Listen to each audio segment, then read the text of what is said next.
नमस्कार मित्रांनो, शेतकऱ्यासाठी अत्यंत महत्त्वाची बातमी समोर येत आहे की राज्य सरकारने सर्व शेतकऱ्यांना सूचित करण्यात येत आहे की 7/12वर जेवढे नाव आहेत त्या सर्व शेतकऱ्यांनी गावातील नजीकच्या CSC केंद्रावर संपर्क करून फार्मर ID तात्काळ काढून घ्यावी। कारण याला कागदपत्रे काय काय लागणार संपूर्ण माहिती आपण या व्हिडिओमध्ये बघणार आहोत। तरी याचे फायदे आणि तोटे काय होणार आहे संपूर्ण माहितीसाठी आपण या व्हिडिओ शेवटपर्यंत नक्की बघा। आधार कार्ड सर्व 7/12 किंवा 8 उतारा असणे आवश्यक आहे। आधार कार्ड संलग्न असलेला मोबाईल नंबर OTP साठी लागणार।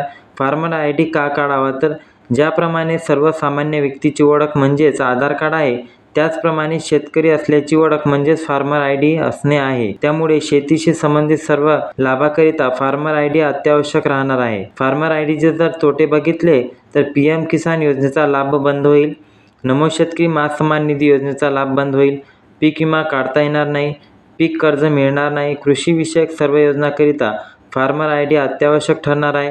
नैसर्गिक आपत्ती, वादळे, अवकाळी पाऊस, फळ पीक, शेतीचे नुकसान भरपाई मिळणार नाही, जमीन खरेदी विक्री व्यवहार करता येणार नाही, पीक कर्ज माफी लाभ घेता येणार नाही इत्यादी वस्तू।